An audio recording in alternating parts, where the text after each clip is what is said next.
पश्चिमी मीडिया ने दावा किया कि यूक्रेन जंग में आत्मघाती ड्रोन देकर मदद करने वाले ईरान को रूस अपने ताकतवर हेलीकॉप्टर बेच सकता है। इससे पहले ईरान रूस से सुखोई 35 खरीदने की भी डील कर चुका है।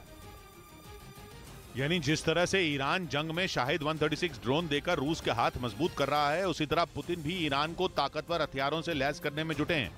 क्योंकि रूस पहले ही ईरान को हाइपरसोनिक मिसाइल और सुखोई 35 लड़ाकू विमान देने का वादा कर चुका है। और अब पश्चिमी मीडिया ये दावा कर रहा है कि पुतिन अपने सबसे ताकतवर का-52 और मी-28 एनी अटैक हेलीकॉप्टर भी ईरान को दे सकते हैं। रूस का दावा है कि उसका का-52 हेलीकॉप्टर किसी भी मौसम में टैंक, तोप और बख्तरबंद गाड़ियों को तबाह करने में सक्षम है। इसके अलावा ये रॉकेट और एंटी टैंक मिसाइलों से भी लैस है। इसी तरह रूस का मी-28 एनी भी बेहद घातक अटैक हेलीकॉप्टर माना जाता है। इधर केंद्र सरकार लाल किले की तरह देश की 1000 ASI की संरक्षित इमारतें निजी कंपनियों को सौंपेगी। इनमें 500 इमारतें 15 अगस्त तक निजी कंपनियों को देने की तैयारी है, जो उनके रखरखाव की जिम्मेदारी संभालेंगी।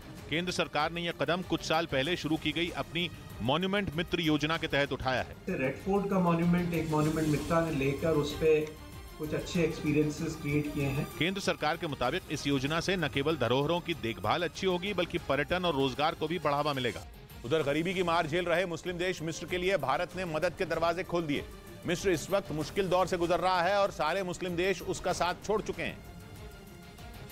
लेकिन मुसीबत में फंसे मिस्र के लिए भारत ने मददगार बनने का फैसला कर लिया।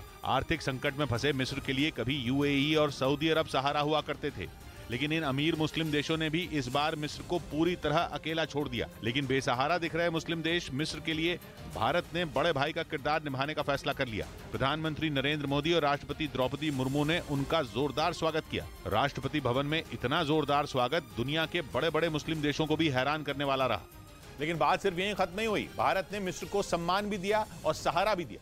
मिस्र के लिए जो काम उसके पड़ोसी और हमेशा उसका सहारा बने रहने वाले मुल्क नहीं कर पाए, वो काम उसके लिए भारत ने किया और मिस्र के साथ कई अहम समझौते किए।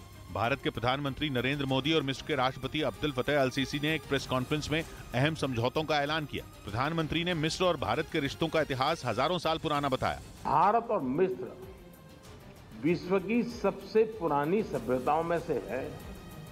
हमारे बीच कई हजारों वर्ष का अनवरत नाता रहा है। मिस्र के राष्ट्रपति अब्दुल फतेह अल सीसी ही भारत के गणतंत्र दिवस पर चीफ गेस्ट भी हैं। मिस्र और भारत के बीच साइबर सिक्योरिटी, सूचना और तकनीक, प्रसारण और शिक्षा समेत कई अहम समझौते हुए। इधर श्रीनगर में एयरपोर्ट के पास सरकारी जमीन पर बनाई गई एक इमारत को बुलडोजर से गिरा दिया गया। ये बिल्डिंग उमर अब्दुल्ला की पार्टी नेशनल कॉन्फ्रेंस के नेता अली मोहम्मद सागर की बताई गई, जो सरकारी जमीन पर अवैध तरीके से बनाई गई थी, जिस पर प्रशासन ने बुलडोजर चला दिया। जम्मू कश्मीर में अवैध कब्जे के खिलाफ चलाए जा रहे अभियान के तहत यह कार्रवाई की गई।